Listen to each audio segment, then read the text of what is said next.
Bueno, buenas tardes a todos. Un gusto de estar esta tarde con ustedes. Doña Nasira, un gusto volverla a ver. Esta actividad pues prácticamente es un tanto emotiva. Como exalumno de esta casa de enseñanza, pues en realidad es primera vez después de tantos años que vengo de nuevo a la universidad, esta vez en condición de egresado de la carrera. Muchas veces estuve en estas sillas, en este auditorio, claro, no tan bonito como está ahora, eran otros tiempos. Y bueno, estos sellos verdes y estas actividades siempre resultan pues bien importantes en el proceso formativo académico.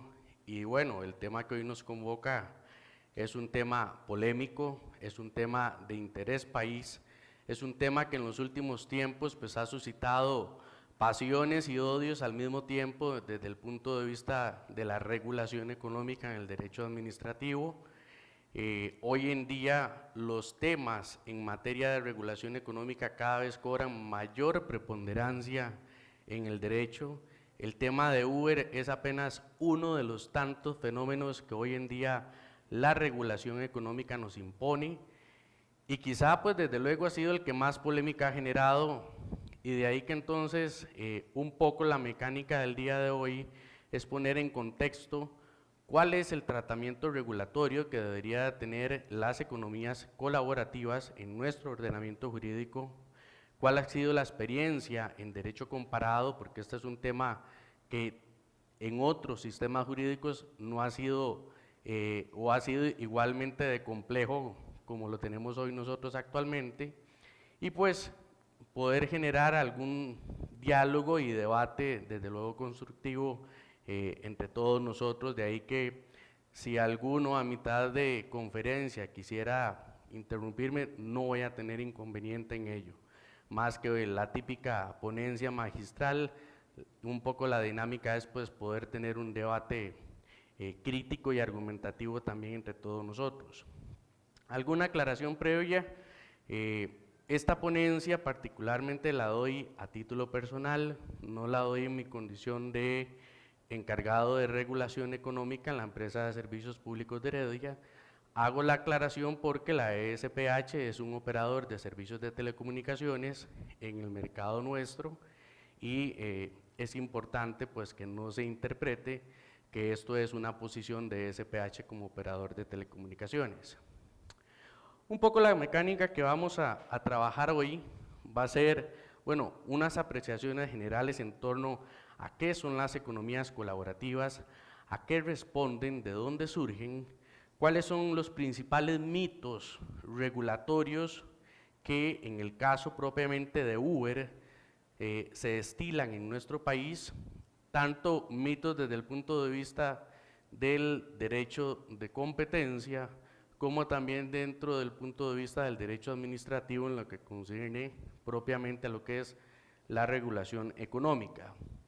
Por otro lado, vamos a hablar algunas orientaciones en torno a cuál debe ser el modelo regulatorio que deberían de tener las economías colaborativas en nuestro país, teniendo claro un poco, bueno, cuál es el rol de intervencionismo o el grado máximo o menos o de menor intervención económica que queremos que el Estado tenga en la regulación de las economías colaborativas, y finalmente puede cerrar con un modelo de regulación que particularmente quiero comentarles.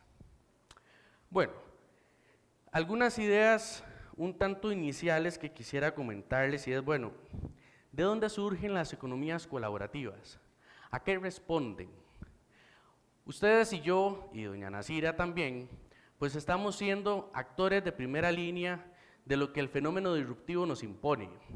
La llamada cuarta revolución industrial viene a ponernos de cabeza en el cómo venimos regulando muchas de las relaciones jurídicas hoy en día. El surgimiento de las redes sociales, la vorágine regulatoria que hoy tenemos con nuestros smartphones, nos generan un sinfín de oportunidades en las formas en que tradicionalmente veníamos nosotros, entre particulares, realizando desde actos de comercio hasta en la forma en la que típicamente muchos servicios el Estado, dentro de su potestad de imperio, los cedía a terceros, ya sea a través de una concesión, de una autorización o de un contrato de suministro. El surgimiento de las economías colaborativas hoy en materia regulatoria, pues precisamente responden a este fenómeno disruptivo que estamos viviendo, con un cuestionamiento de por medio, y es, bueno, ¿cómo tratamos lo que desigual es cuando lo que la masa colectiva pide es un trato igualitario? Y aquí de entrada pongo quizá el primer apunte importante que debemos de entender en torno a las economías colaborativas. Estamos hablando de cosas iguales, podemos asimilar un servicio público en función de la doctrina clásica de derecho administrativo como un símil de lo que es una economía colaborativa. Debería de tener el mismo grado de intervención que tienen los servicios públicos a manos del Estado, o debería ser un grado de mínima intervención en donde sea el mercado, si es que el mercado está maduro, quien dicte las pautas de cómo debe no solo regularse, sino que también autorregularse. Esto supone también de manifiesto algunas cosas importantes que tienen que ver con, bueno, cuáles han sido los logros y fracasos de los modelos típicos de regulación. En derecho administrativo, con frecuencia hablamos del mito de la regulación y del peso que supone la regulación, sobre todo cuando la regulación es intensiva, ¿verdad?, en la prestación de ciertos servicios públicos en particular.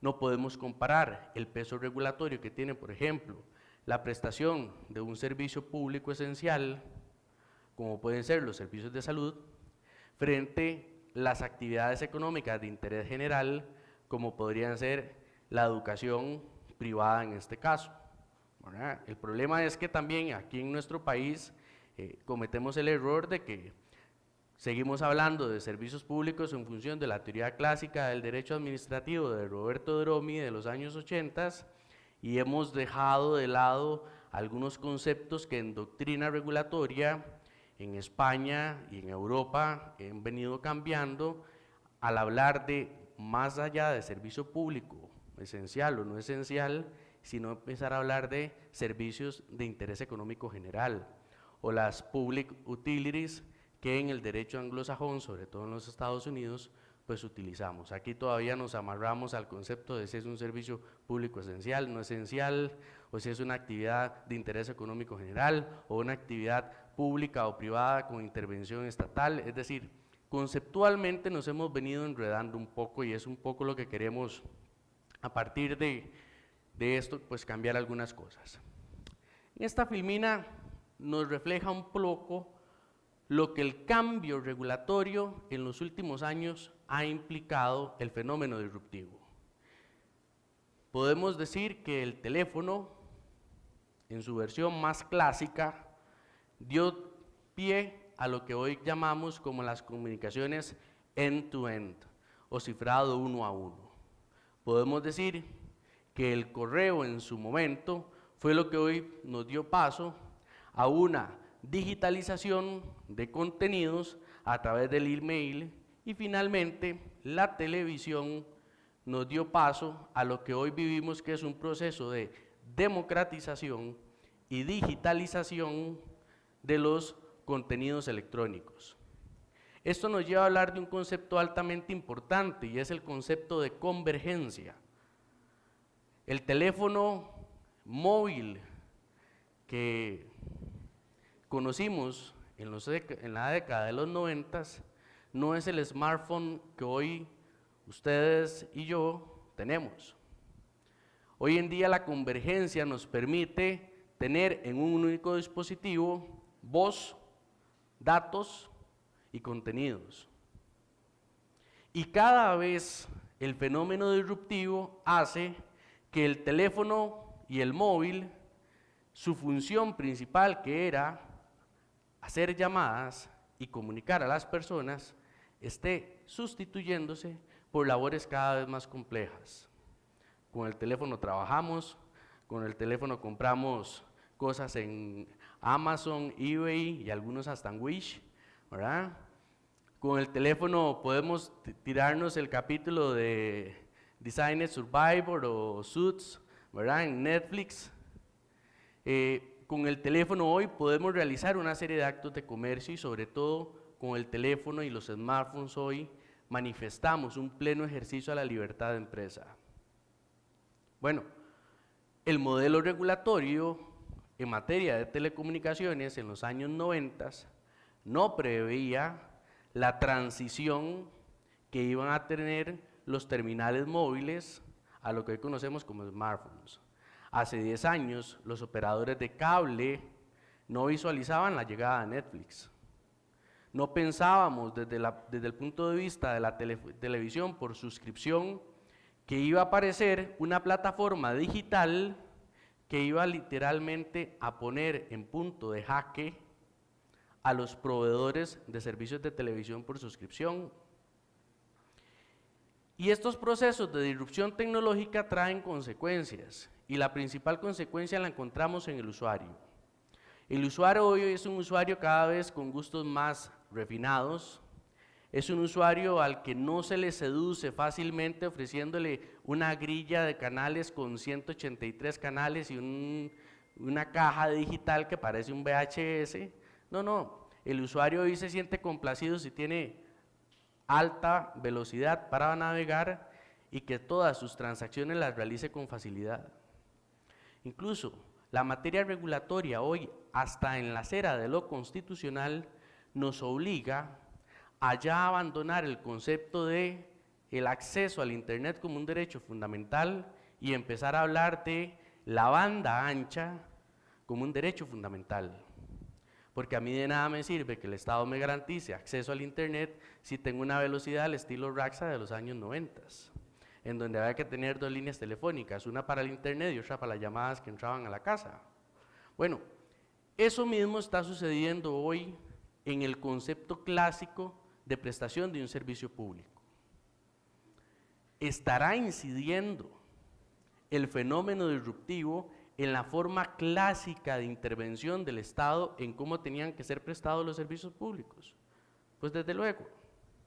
Y sino que lo veamos no solo lo que está sucediendo hoy en el concepto clásico de servicio público, de transporte de personas, de movilidad taxi, frente al surgimiento de una plataforma digital que nos permite ponernos de acuerdo entre costo y precio para prestar un servicio de transporte de personas a través de un aplicativo. Preguntémosle a los dueños de hoteles cuál es su realidad a la que hoy se enfrentan. La cadena de hoteles más grande en el mundo es Airbnb y es dueña de 0 hoteles.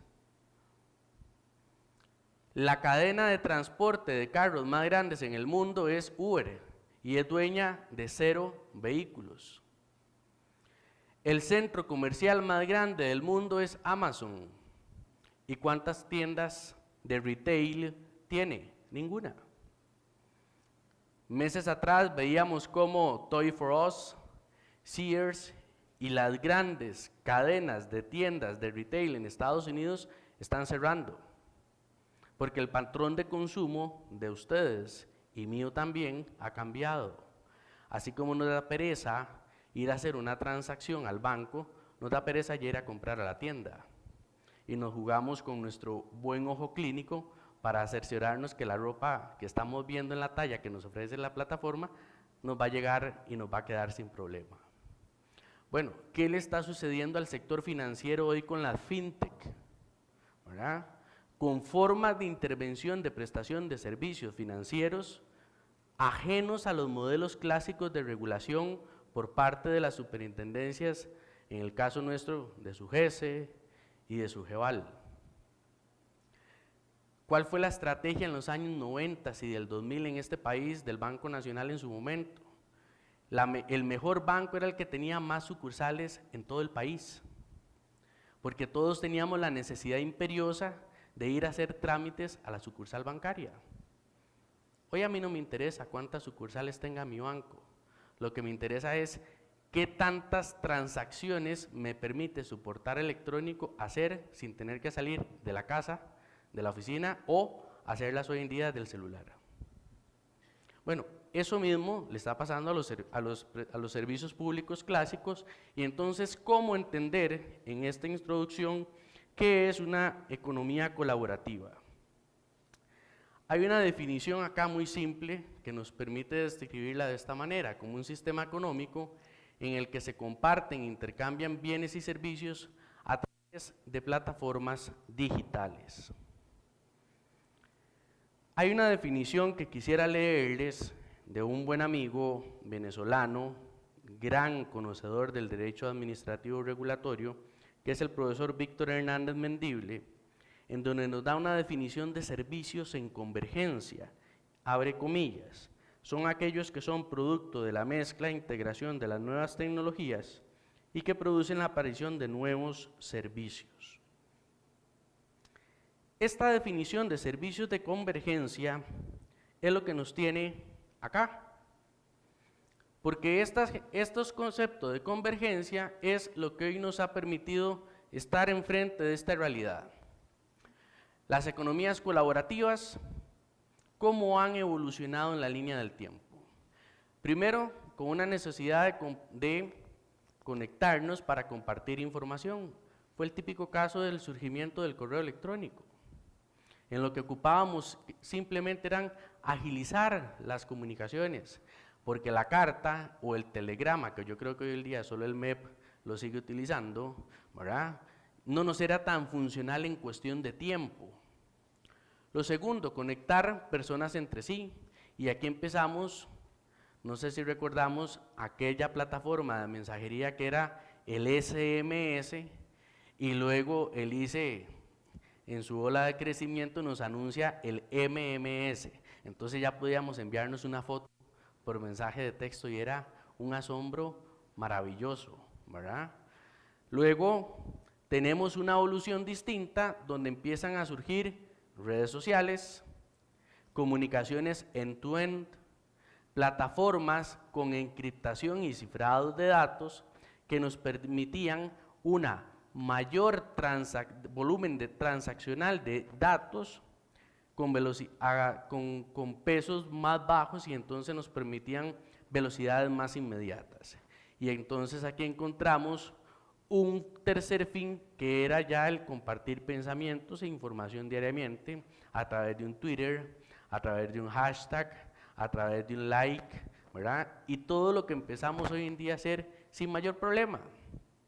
Y caemos en esto, la cuarta oleada de evolución de las sharing economies, que es precisamente el IoT, el Internet de las cosas, en donde ya hoy en día usamos el Internet no solo para acceder, sino también para compartir activos.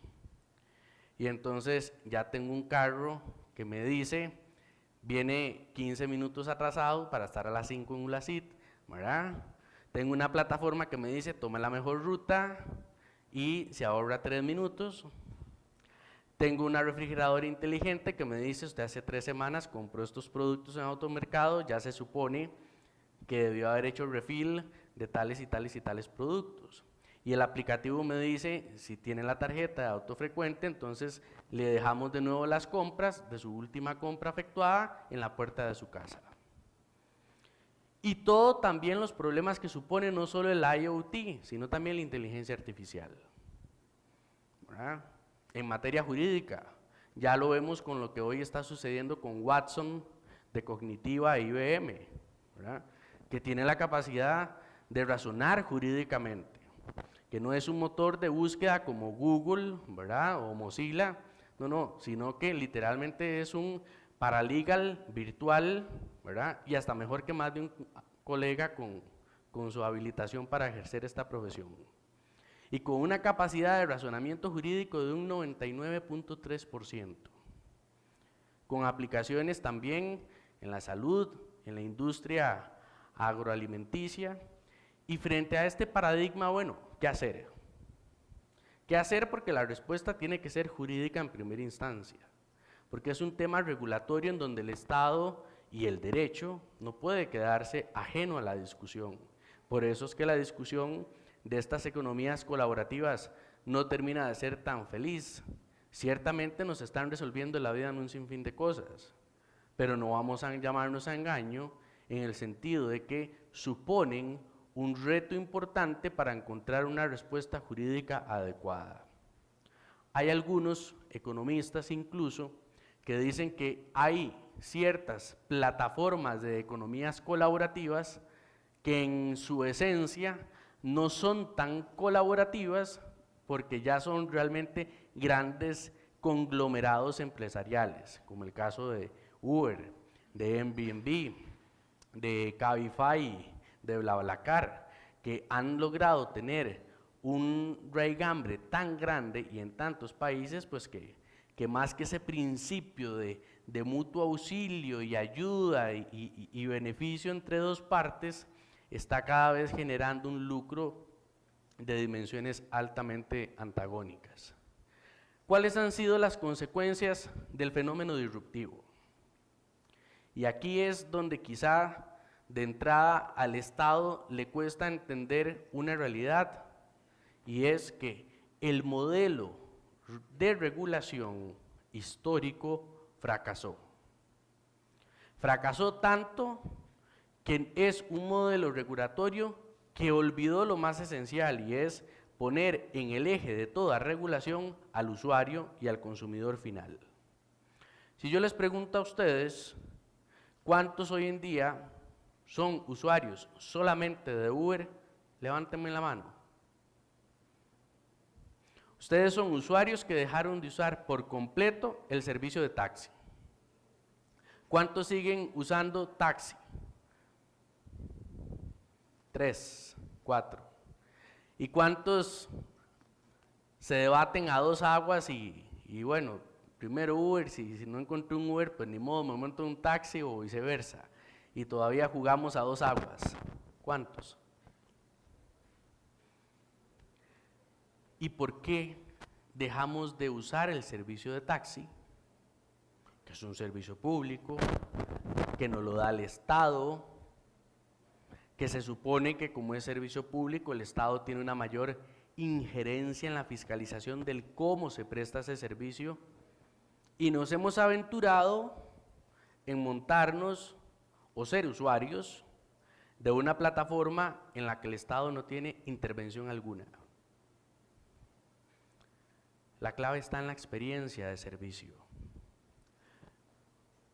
Los modelos de regulación en el derecho administrativo en los años 80, a raíz del surgimiento de los procesos de liberalización económica, implicó que el Estado entendiera varias cosas. Primero, que no estaba en condición de prestarlo todo, y de prestarlo en forma eficiente, continua, ininterrumpida.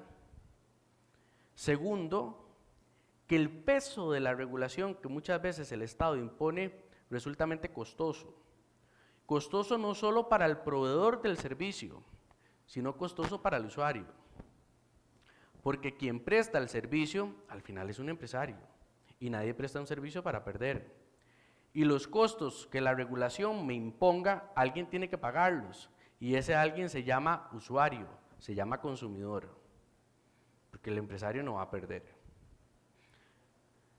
Pero ¿por qué dejamos de ser usuarios de un servicio público, regulado, estable, conocidos por todos? Por la experiencia de servicio. Porque encontramos una forma de prestación de un servicio con mejores condiciones, teniendo una certeza de cuánto me iba a costar el transporte o la carrera. Yo no sé ustedes, pero yo desde que dejé de usar los servicios regulados de taxi, el primer problema que me quité de encima fue estar viendo la María o el taxímetro, para saber si estaba alterada, si estaba vuelta loca o si el chofer me llevaba por una ruta de su interés y no el mío.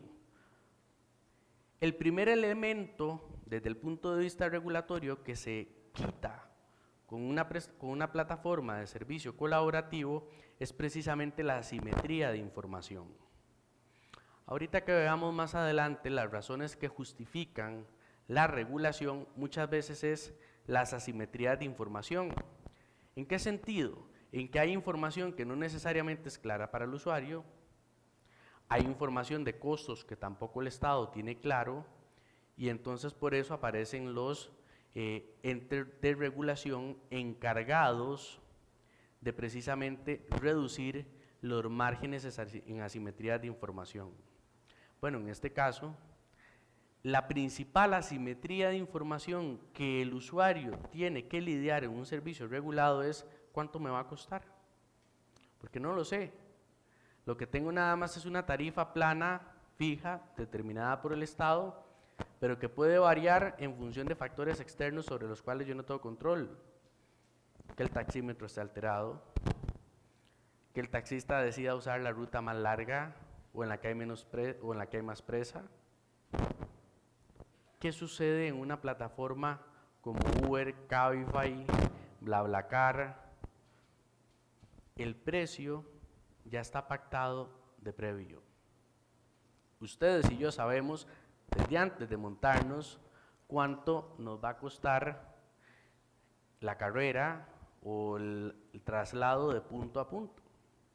Y esa es, desde el punto de vista regulatorio, la primera asimetría que nos toca muchas veces borrar del mapa.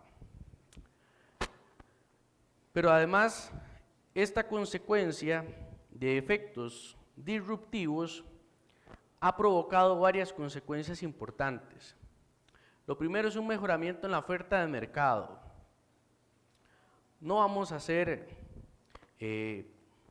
ilusos en pretender que la llegada de Uber también ha traído aparejada un mejoramiento indirecto en la prestación del servicio público de transporte de personas en modalidad de taxi.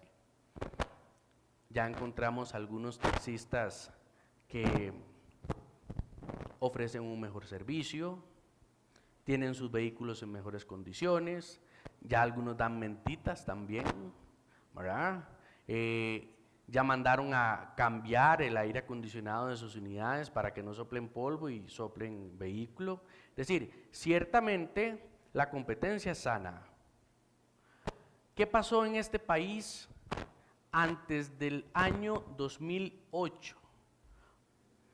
Las personas tenían que esperar hasta 6 meses para contar con una línea celular.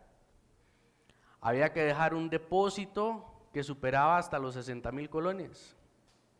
¿Verdad? Y sin hablar del costo económico de cada terminal móvil. Se da la apertura de las telecomunicaciones y hoy en día pues tenemos servicios móviles en modalidad prepago, en modalidad pospago. Tenemos 3 operadores compitiendo en un mercado en competencia. El ICE mismo ha mejorado la calidad de sus servicios, ¿verdad? Y eso ha proyectado pues que a mayor competencia hay una mejora en la oferta hacia el usuario, hacia el consumidor, hay costos transaccionales hacia la baja, y esto mismo le está pasando hoy al servicio de taxi. Sin ser un mercado, y esto es lo curioso, aquí no estamos hablando de mercados en competencia efectiva declarada, porque no lo hay. Aquí estamos hablando de un mercado cautivo que está publificado solo para la prestación de un servicio de transporte en modalidad de personas, en modalidad taxi, ¿verdad? Pero que la llegada de una plataforma digital que permite el transporte de personas está provocando que, aunque el peso de la regulación siga siendo el mismo, el patrón de la prestación del servicio cambie en favor del usuario. En momentos también en donde en este país las cooperativas de taxis pues cada vez son menos. Y entonces el que tiene un taxi pues, no está afiliado a ninguna cooperativa en muchos casos, ¿verdad? Y anda por la libre. Otras consecuencias que tenemos, además de los costos de transacción, sobre todo me voy a centrar en el tema de economías de escala y fomento al emprendedurismo. Esta es una consecuencia clásica de toda economía colaborativa. Aquí estamos hablando de una reducción de costos transaccionales y economías de escala. ¿Por qué? Bueno, es que el GPS que ocupa la plataforma para operar la podemos utilizar para una serie de aplicaciones.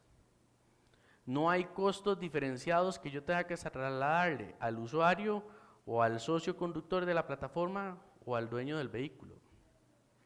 Y lo más importante, desde luego que hay un fomento al emprendedurismo. Las economías colaborativas, ciertamente tal vez estos ejemplos son los más llamativos y atractivos, pero no se quedan solo acá. Las economías colaborativas, por ejemplo, en materia de publicidad, son cosa recurrente, ¿verdad? Y parte de lo que en muchos casos vinieron y surgieron estas plataformas. Bien, ¿cuáles son entonces los principales mitos que con cierta recurrencia se destilan a la hora de que entramos a analizar el caso de las economías colaborativas, centrándonos principalmente en las plataformas digitales de transporte de personas, y en el caso que hoy vamos a analizar propiamente es el caso de Uber? Y digo mitos porque vamos a ver que no necesariamente es así. He enumerado 4, que son los que con más recurrencia encontramos en la prensa, en el debate que en el seno del plenario legislativo se da, y sobre todo pues en el debate callejero, que con cada bloqueo los taxistas también estilan cuando tocan el tema. Lo primero es que Uber es ilegal, que Uber regula y reúne las características de servicio público, que no existen mecanismos de tutela al usuario final, y al final que Uber terminará acabando con los taxistas. Voy a comenzar con este último. Todos recordamos cuando surgió el correo electrónico y los carteros desaparecieron, ¿no? Ciertamente se disminuyeron, no vamos a llamarnos a engaño y vamos a decir que hay la misma cantidad de carteros hoy en día que hace 20 años, desde luego que no, pero ahí están. ¿Qué pasó con las empresas de gas cuando en Francia se discutía la famosa querella del gas porque las empresas distribuidoras de gas eran las encargadas de iluminar, ¿verdad?, las calles en Francia? Bueno, surgen las empresas distribuidoras del servicio eléctrico y son las que por mandato de ley empiezan a asumir el alumbrado público. Ya no lo hacían las empresas de gas y no por eso dejaron de existir, cambiaron su modelo de negocios. Esta misma discusión las hemos tenido también con los tranvías, con los trolebuses y con los autobuses en muchos países. Bueno, aquí tampoco ni el servicio de autobús mató al tren, ni el tren mató al autobús. Queremos ver un modelo de éxito, de cambio de paradigma regulatorio. Bueno, lo tenemos hoy en día con Correos de Costa Rica. Una empresa así de pequeña, destinada a morir, no tenía otra opción, no se vislumbraba cómo fuera a subsistir. ¿Por qué? Porque telegramas solo el MEP, ¿verdad? Cartas difícilmente, porque teníamos a FedEx, a DHL, a UPS, y teníamos grandes empresas de transporte de paquetes y de servicios de courier que me garantizaban que en horas y días y hasta un overnight, dependiendo del destino, pues iba yo a tener los documentos. ¿Y murió? No murió. Entendió la realidad del fenómeno disruptivo, cambió su modelo de negocios, y muchos de ustedes me dirán y me podrán corregir si estoy equivocado, de que hoy el mayor sello de tranquilidad cuando compramos por esas tiendas en Facebook, que no sabemos quiénes son, pero las vemos anunciadas y todos los días surgen nuevas tiendas virtuales en Facebook. Cuando encontramos el sello o la frase que dice, se lo llevamos hasta su trabajo con correos de Costa Rica, respiramos, porque sabemos que nos va a llegar. Y hoy en día, el nicho de mercado de correos de Costa Rica es abismal, no dan abasto. El año pasado inauguraron un centro de logística nuevo, ¿por qué? Porque entendieron que su nicho de mercado estaba en la distribución interna de las mercaderías, de los paquetes que las grandes empresas de courier estaban realizando. Y el empresario local, que cada vez va sintiendo el peso regulatorio por el cambio de perfil de consumo, de que ¿para qué voy a abrir una tienda en un centro comercial? Porque la gente no compra en moles, está comprando en línea. Pues yo desde mi casa me traigo todas las cosas de Miami, algunas las declaro, otras no, y eso ya es un tema de otra discusión por aparte, y las vendo, ¿verdad? Me anuncio una página CC Fashion y la pongo en Facebook y con Correos de Costa Rica le mando toda la gente y feliz de la vida. Y cambió el modelo de negocio y hoy Correos de Costa Rica está más viva que nunca. Y con una salud financiera como empresa pública que es impresionante. Bueno, ¿será que entonces que Uber va a acabar con el modelo de taxis? ¿Será que vamos a llegar a un punto en donde en un país el servicio de taxi va a ser inexistente? Y la sociedad va a estar tan digitalizada que únicamente vamos a pensar en modelos de transporte de personas mediante plataformas. Y entonces la discusión no se quedará solo en el servicio taxi, tendremos que analizarla también en función del servicio de transporte de autobús y otras modalidades. No existen mecanismos que protejan al usuario. Uber reúne características de servicio público y sobre todo Uber es ilegal. Voy a comenzar con el mito número 1. Históricamente, y los que ya en esta sala habrán pasado por clases de Derecho Administrativo y los que no, pues me permito igual explicarlo, en nuestro país, para definir qué es servicio público, partimos de un concepto esencial y es el concepto de la publicatio. Si no es una actividad publificada por el Estado, no es servicio público. Y para que una actividad sea publificada, tiene que haber una ley expresa en donde claramente declare una actividad como servicio público. Si no está publificada, pues la actividad no será servicio público, porque históricamente el modelo regulatorio nos define desde sus orígenes qué es y qué no es servicio público. Acá les pongo en la proyección pues el artículo 3 el inciso A del artículo 3 de la Ley de la Autoridad Reguladora de los Servicios Públicos. Nos dice la ley de la ARECEP en forma expresa: servicio público es el que por su importancia para el desarrollo sostenible del país sea calificado como tal por la Asamblea Legislativa, con el fin de sujetarlos a las regulaciones de esta ley. Aquí encontramos dos condiciones jurídicas trascendentales. Lo primero, tiene que haber una ley expresa por parte del Parlamento que declare que esa actividad en concreto se tiene que entender como servicio público. Y si encontramos con una norma jurídica expresa que declara esa actividad como servicio público, entonces tenemos que hacer el ejercicio correlativo que es, bueno, ¿cuál va a ser el modelo regulatorio al que debe de ajustarse esa actividad económica? ¿Es un modelo regulatorio vía ley de ARECEP? ¿Es un modelo regulatorio vía regulación y supervisión bancaria, si estamos hablando de servicios financieros o bancarias? ¿Es una regulación desde el punto de vista de transporte público? Entonces tendremos que revisar qué dice la normativa a nivel del Consejo de Transporte Público, según la naturaleza de la actividad económica que se trate.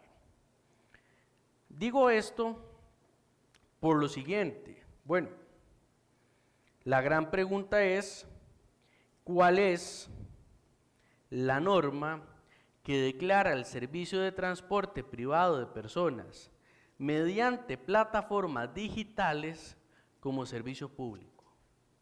Ninguna. No existe. La única normativa que define que el servicio público de transporte de personas en modalidad taxi lo encontramos en la ley reguladora de la prestación del servicio de transporte de personas en modalidad de taxi. Nada más, es la única. Pero la actividad económica del transporte de personas, de transporte privado de personas mediante plataformas digitales, es un servicio público, hoy no lo tenemos. Entonces, aquí tenemos que volver la mirada a los principios más básicos del derecho y aquí surge el principio de autonomía de la voluntad. Bueno, si no es una actividad prohibida, ¿por qué va a ser ilegal? Si no hay una prohibición expresa, ¿por qué la vamos a calificar de ilegal? Y más allá de eso, si no hay una norma jurídica que de forma expresa la declara como servicio público, le vamos a poner el apodo, la etiqueta, el calificativo de servicio público.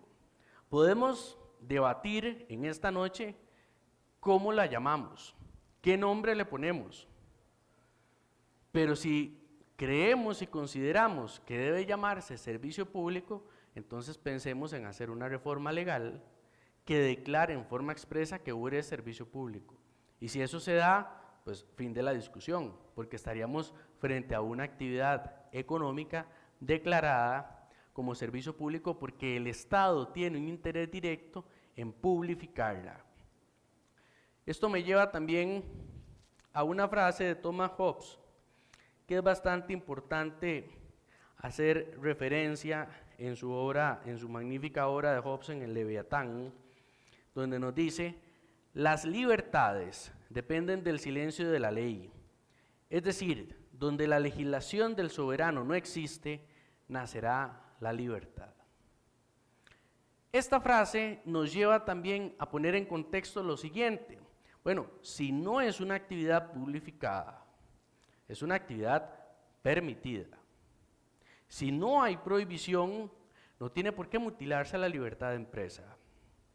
Y es que muchas veces en el debate perdemos de vista que no solo se trata de pensar en un modelo de regulación adecuado en función del usuario final, sino también se trata de definir, bueno, cuál es el modelo de intervención del Estado, cuál es el peso de intervencionismo estatal que queremos ponerle a esta actividad, sin dejar de lado que el peso regulatorio va a recaer sobre un ejercicio de una libertad de empresa. Y también desde el punto de vista constitucional, las restricciones al ejercicio de la libertad de empresa pues tienen que ser bajo ciertas pautas, no puede ser a la libre. Hacerlo de esa manera sería un regreso al nefasto intervencionismo estatal de la década de los 80 que permitió el surgimiento de estos modelos regulatorios pues tiesos, acartonados, que hoy no responden ni al patrón de comportamiento del consumidor y del usuario final, ni mucho menos a la dinámica de mercado frente al surgimiento de las plataformas digitales y frente a lo que llamamos hoy la cuarta revolución industrial, en la que estamos sumidos frente a un fenómeno disruptivo ampliamente cuestionado. El segundo gran mito tiene que ver con la definición de qué entendemos por servicio público. Bueno, aquí podemos utilizar varios parámetros desde un punto de vista tanto doctrinario, revisando un poco la literatura clásica de Tomás Ramón Fernández, de García de Enterría, en torno a la concepción más clásica de lo que es un servicio público, incluso mismas tesis doctrinarias que quedan reflejadas en la Ley General de la Administración Pública, y en función de los principios que integran o rigen un servicio público, entrar a definir, bueno, si realmente Uber se comporta como servicio público en función de hacer un paralelismo de aquellos elementos que integran un servicio público como tal. Y entonces, aquí en un precedente jurisprudencial de la Sala, bastante reciente de este año, de hecho, se retoma nuevamente el concepto y los principios que integran la prestación de un servicio. Es decir, hablamos, y esto lo podemos ver en el artículo propiamente 4 de la Ley General de la Administración Pública, que nos dice: la actividad de los entes públicos deberá estar sujeta en su conjunto a los principios fundamentales de servicio público para asegurar su continuidad, eficiencia, adaptación a todo cambio en el régimen legal o la necesidad social que satisfagan, y a la igualdad de trato en los destinatarios, usuarios y beneficiarios. De ahí que entonces he planteado esta filmina en función de que en conjunto vayamos descomponiendo cada uno de estos elementos para ver, bueno, cuáles están presentes y cuáles no, si todos o ninguno. Y el primero es continuo. Bueno, ¿será que la prestación que Uber presta es una actividad que tenga que ser continua? ¿Será que el socio conductor de Uber tiene la obligación de garantizar que su actividad se preste de forma ininterrumpida 24/7? Como sucede con un servicio de salud, como sucede con los taxistas, como sucede con los servicios de transporte de personas en modalidad autobús, que tienen una ruta definida, ¿verdad?, debidamente concesionada, donde tienen que prestar el servicio sí o sí, porque su contrato de concesión le impone la obligación de prestar el servicio en forma continua. Es general. ¿Será que la prestación de Uber como tal nos impone la obligación, en este caso al prestatario del servicio, de que tenga que garantizar el acceso a todos los usuarios? ¿Qué pasa con el usuario del servicio de autobús? ¿Qué tiene que tener para poder hacer uso del servicio? Y las monedas para pagar el tiquete, el viaje, ¿verdad?, el costo de la carrera, o el carnet de adulto mayor o los tiquetes que se les dan. ¿Qué tiene que tener el usuario del servicio de transporte público de personas en modalidad taxi para hacer uso del mismo? De pedir un taxi o hacerle la señal de parada y tener cómo pagarle al taxista. ¿Qué condiciones tiene que tener usted y yo si queremos pedir un Uber en este momento? Primero de entrada nos entramos y es muy feo la palabra, pero en cierta élite, porque alguien que tenga todavía una joya de las telecomunicaciones, como podría ser un Nokia 6120, que nos resolvía magníficamente la vida a muchos, bueno, difícilmente lo podrá acceder. Se nos impone tener un smartphone, ni siquiera un celular o un móvil, no, tiene que ser smartphone, porque el teléfono tiene que tener la condición técnica de poder instalar la aplicación. Lo segundo es que tengo que tener forzosamente un plan de datos y entonces tengo que forzosamente tener servicio de internet. Si ando todavía una tarjetica de esas de Raspberry que las uso y pongo el código para hacer la llamada, no me sirve. Tengo que tener conectividad, ya sea en mi plan de datos o estar a un punto de Wi-Fi abierto que me salve la vida. Pero de lo contrario, hasta si ando el teléfono cortado y no tengo un punto de Wi-Fi abierta donde conectarme, tampoco voy a poder tener acceso a pedir el Uber. Anteriormente se me exigía la condición de ser tarjetaviente y entonces tenía que tener forzosamente una tarjeta de crédito ligada si quería ser usuario de Uber. Bueno, ya hoy se nos permite hacer pagos en efectivo, pero no nos llamemos a engaño. También el dueño del terminal móvil indirectamente está obligado a tener una tarjeta de crédito, porque cuando descargamos la aplicación en Apple Store o en Play Store, se nos exige muchas veces, bueno, digite la información de su cuenta de usuario, y ya de por sí nuestra cuenta de usuario en su momento para descargar aplicaciones con cobro o sin cobro también habían estado ligadas en su momento a una tarjeta de crédito. Y además de eso, como si no fuese poco, el tener que tener un terminal móvil, smartphone, tener internet, tener tarjeta de crédito, tenemos una barrera todavía más compleja, y es que el servicio, como no es general, tampoco está disponible en todo el país. Está destinado a una élite de personas en el gran área metropolitana. Todavía. Segundo, tercer punto, es regular. Y bueno, desde luego que no es una actividad regular por una razón muy simple. Si no hay norma expresa que declara la actividad económica como servicio público, no podemos hablar de una regularidad de la actividad. Y como no es regular, entonces, si Uber mañana quiere irse del país, se puede ir. El socio conductor que se aburrió porque se afilió esta semana y ya vio que como que no le fue muy bien porque ahora hay muchos, ¿verdad?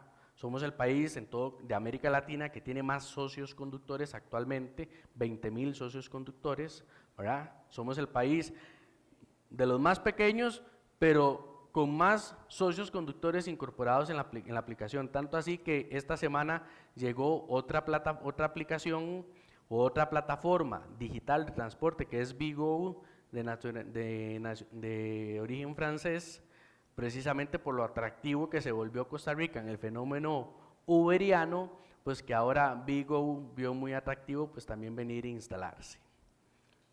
Otro problema más en la discusión, ¿verdad? Bueno, si no es regular, la actividad puede dejar de prestarse en el momento que sea. Y el socio conductor, el dueño del carro que lo tiene inscrito, si pasado mañana vio que no le fue muy bien, lo puede desinscribir. ¿Será que puede hacer eso con esa facilidad un concesionario de una ruta de autobús? ¿Un concesionario de una placa de taxi? No lo puede hacer. Y el más sensible de todos es esto: estar sujeto a la adaptabilidad del cambio. Si nos vamos a la acera propiamente regulatoria administrativa, cuando hablamos de servicios públicos, uno de los principales elementos desde el punto de vista de la estructuración tarifaria de un servicio público es que la tarifa del servicio público no está destinada a generar lucro, como falsamente se cree.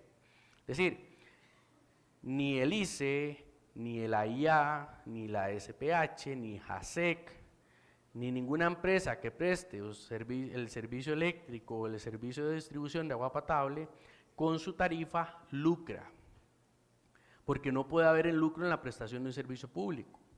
La tarifa está orientada a garantizar precisamente la continuidad en la prestación del servicio y sobre todo destinada a garantizar la adaptabilidad al cambio, es decir, que si en un poblado después la empresa distribuidora del servicio hídrico necesita hacer un mejoramiento en la red de distribución para que a ese poblado no le llegue o chocolate cada vez que abre el grifo de la tubería, o si le llegue por primera vez agua, pues bueno, esas inversiones tienen que hacerlas con la tarifa, sin que me dé un lucro. Acá no. Acá, como no es una actividad publificada, ni es una actividad regular, ni es una actividad general, tampoco Uber ni ninguna plataforma digital de transporte de personas está obligada a garantizarle, no es a ustedes como usuarios, sino es al Estado como titular de esa actividad que es publificada, que la prestación del servicio siempre esté ajustándose en función de la demanda de mercado o de las condiciones de operatividad para que funcione de mejor manera. Sin embargo, este quinto punto lo dejo acá entre paréntesis por lo siguiente, porque vamos a ver que en la puesta en marcha del servicio y en la efectiva prestación de cómo se da y cómo opera, en este caso Uber, esta adaptabilidad sí se da, pero se da por una mera voluntariedad de la empresa en favor del usuario, no porque exista un condicionamiento regulatorio que le imponga, en este caso a Uber, la obligación regulatoria sí o sí de tener que ajustarse. Entonces, la gran pregunta es, bueno, ¿ante qué estamos? Podríamos decir que estamos ante un modelo de economía colaborativa, organizado, en el caso costarricense u europea, como una comunidad de autoabastecimiento. Es decir, nosotros en este auditorio tenemos la necesidad de un servicio de transporte privado, pero un servicio de transporte privado con ciertas condiciones: vehículos de cierto año, choferes con buena presentación personal, vehículos con que su estado general de mantenimiento sea de una muy buena condición, y que además entre nosotros y los dueños de las unidades o de los vehículos, los socios conductores, vamos a definir pues cuánto me va a cobrar por llevarme de un punto a otro, de previo.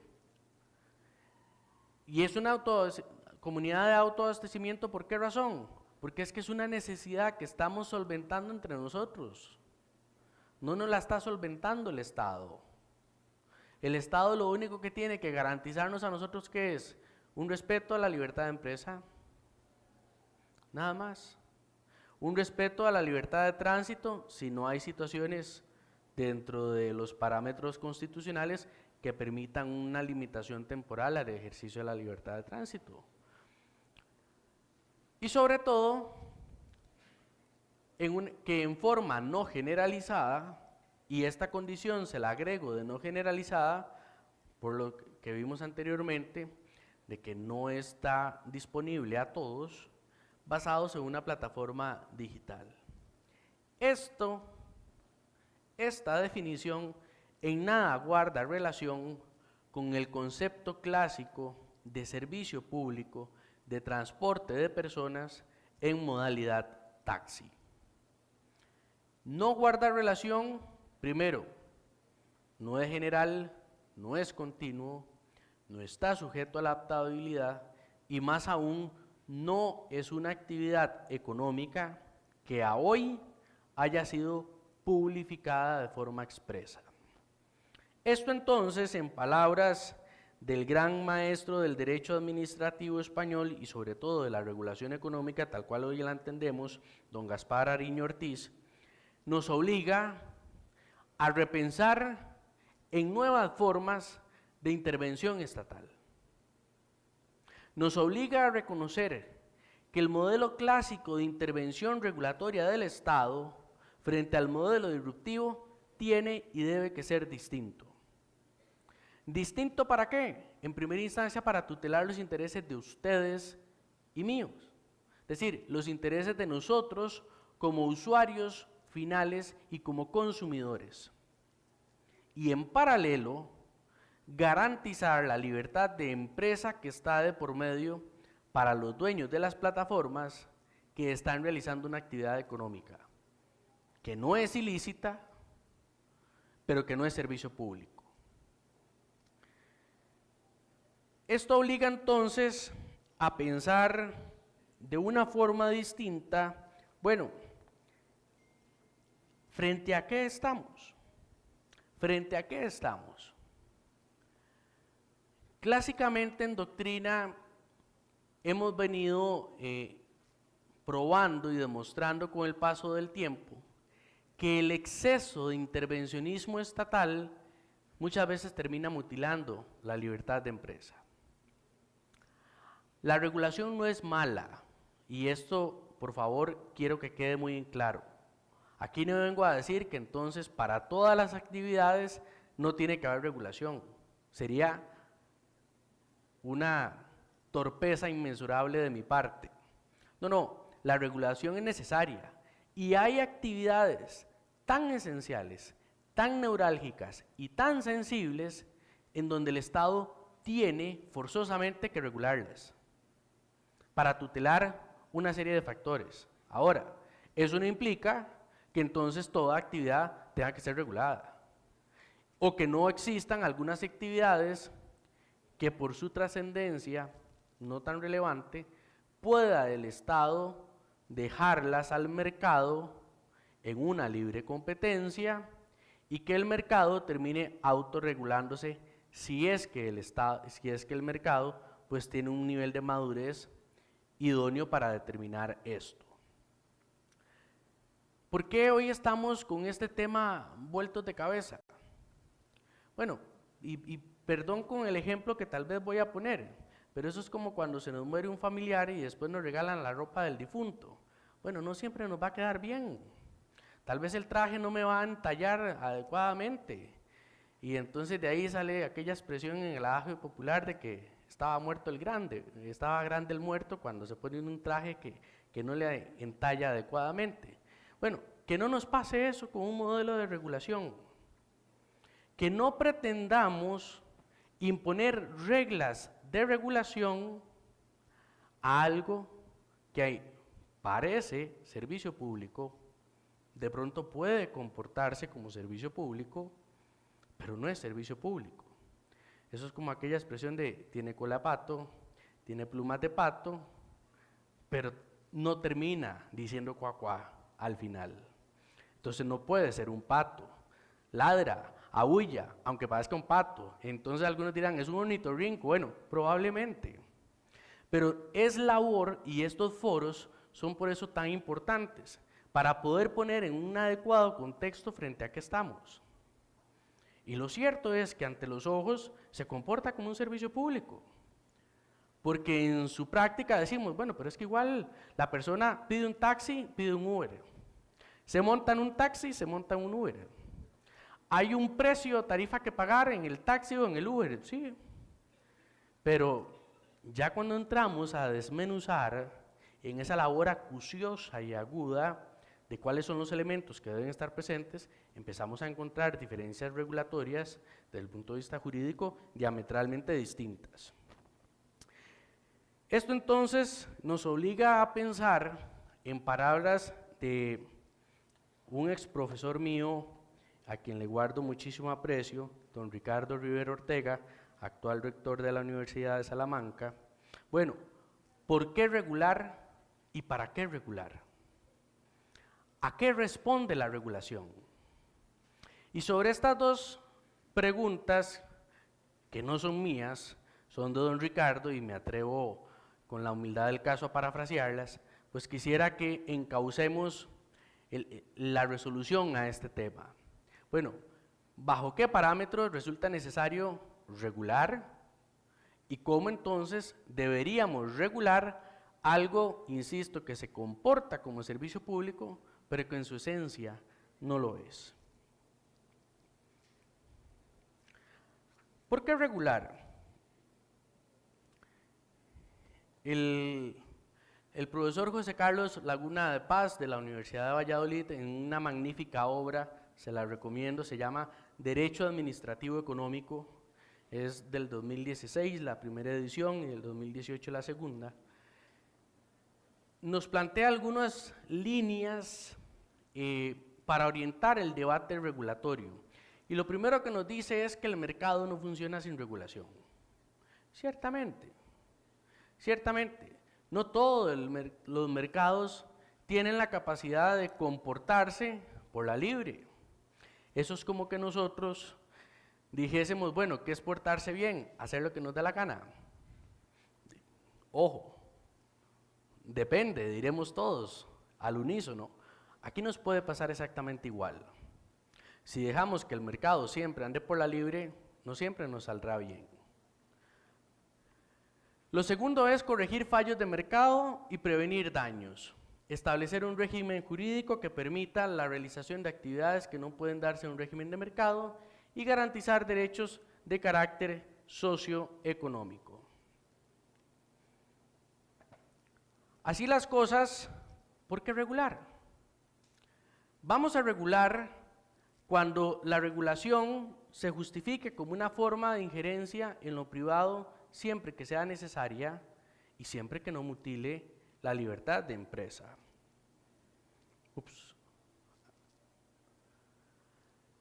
Ahora viene lo difícil, el cómo regular. Quienes se han mostrado proclives a regular Uber lo hacen en función de estas justificantes. Hay que imponer permisos especiales, debemos delimitar el número de conductores porque no queremos que haya un montón de taxis y de Ubers en un país ya colapsado.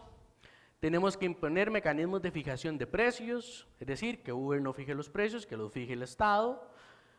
Delimitar zonas de prestación de servicio, fijar mecanismos de inspección y sobre todo reglas de protección al usuario. Esto, señores, es el peso de la regulación. Si hacemos esto, lo que estamos es cayendo en este gran paradigma. ¿Qué es lo que queremos? ¿Taxificar a Uber o uberizar a los taxis? ¿Será que Uber necesita convertirse en un taxi? ¿O será que los taxis necesitan empezarse a uberizar? Yo personalmente prefiero esto. Prefiero ver taxis uberizándose que no Ubers terminando siendo un taxi. Porque entonces, lejos de avanzar, estaremos imponiéndole todo el peso de la regulación que vimos anteriormente al Uber. ¿Para qué queremos? Y la justificación que se da es bien fregada. Si me devuelvo, todas estas justificaciones se dan utilizando una palabra que puede sonar atractiva para muchos y sobre todo en medios de prensa, y es: queremos trato igualitario. Y entonces, como queremos reglas iguales para todos, pues que entonces los Ubers tengan todas estas mismas condiciones que los taxis tienen que soportar. De nuevo la pregunta, ¿por qué los taxis soportan eso? Bueno, porque son servicio público. Uber no lo soporta porque no lo es. Entonces, si Uber no lo soporta porque no es taxi, ¿será que entonces tenemos que taxificarlos? ¿O deberíamos cambiar la forma de regulación actual que tiene el servicio de transporte de personas en modalidad taxi para que cada vez sea un servicio más uberizado? Y ya hemos empezado a ver primeros ejercicios. Ya hay cooperativas que tienen una plataforma, ¿verdad?, como Copetico, para pedir un servicio taxi. Voy avanzando un poco por razones de tiempo. ¿Cuáles ideas orientan el debate? José Carlos Laguna nos dice: la intervención pública no siempre consigue los efectos deseados.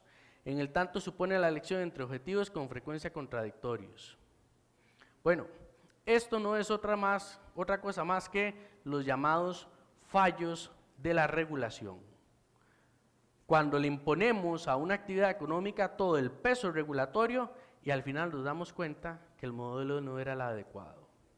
De ahí que entonces, si Uber es legal y no es servicio público, como se los he estado diciendo en casi una hora de exposición, ¿qué es?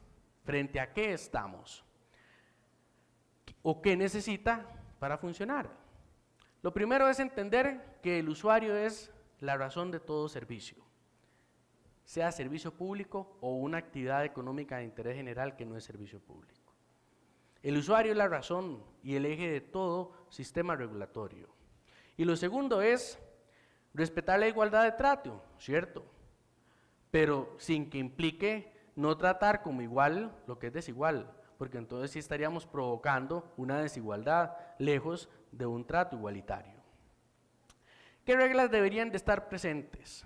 En mi criterio, lo primero es apostar a un modelo de mínima intervención.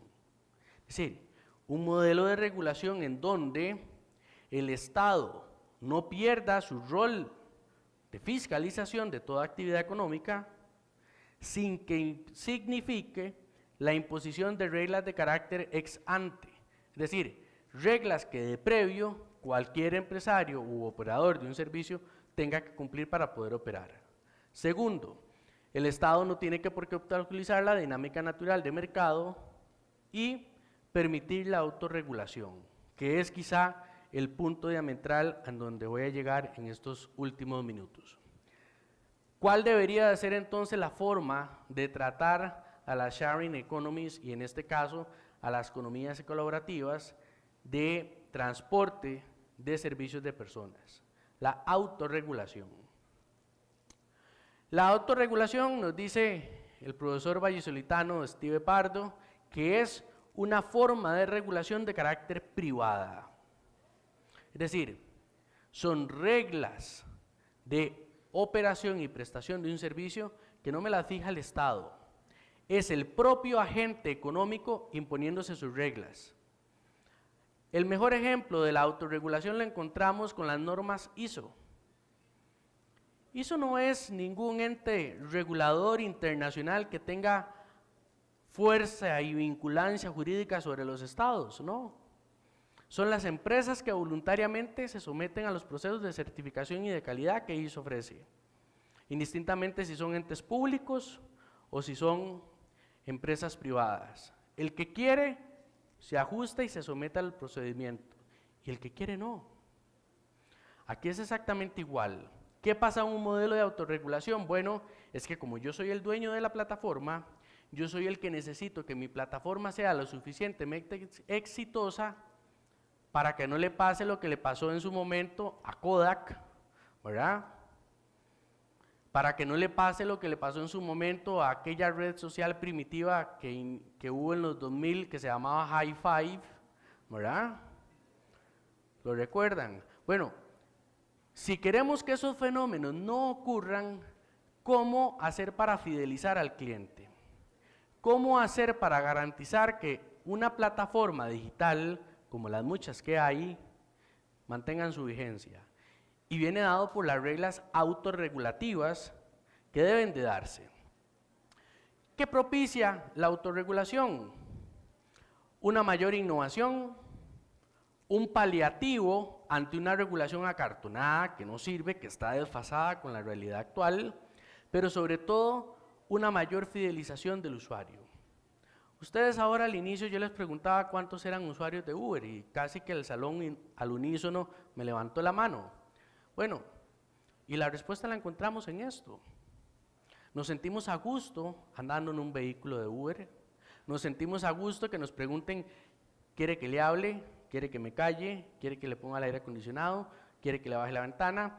¿Quiere una botellita de agua? ¿Quiere una menta? Pídale usted es un taxista. O viceversa, desde que me monté ya sé cuánto me cuesta la carrera. No tengo que andar preocupado viendo a ver cómo anda el taxímetro comportándose. ¿Quién definió esas reglas de calidad en la prestación del servicio? ¿Fue el Estado? No, es Uber, que le impone esas condiciones a sus socios conductores, ¿verdad? ¿Qué pasa hoy con algo que llamamos los sistemas reputacionales? Cuando le damos la calificación al usuario, 5 estrellas, 4 estrellas, 3 estrellas, pero además la plataforma no solo me califica al usuario, al consumidor, al socio conductor. ¿A quién califica la plataforma? El comportamiento nuestro como usuario. Y entonces también el socio conductor tiene la posibilidad de decidir si acepta la carrera o si decide cancelarla porque voy a montar a un tipo irrespetuoso como usuario. El éxito de los sistemas reputacionales es lo que hoy nos permite en el derecho administrativo económico cambiar el alcance de dos conceptos. Ya no hablamos de prestar un servicio, hablamos de que un fin de todo proceso de regulación tiene que ser garantizar la experiencia del servicio al usuario, que son dos cosas muy distintas. Porque yo puedo prestar un servicio en pésimas condiciones, sin garantizar una experiencia de servicio. Y eso es lo que hoy ustedes y nosotros, en cualquier servicio que tengamos, es lo que andamos buscando. Porque andamos bailando de cable, Tigo, Telecable, Cabletica, cada 6 meses. Porque ninguno muchas veces logra fidelizarnos como cliente, porque la experiencia de servicio muchas veces no es idónea. Bueno, eso le vino a pasar hoy al servicio taxi. Conclusiones. La primera, apostar a un modelo de mínima intervención, desde luego.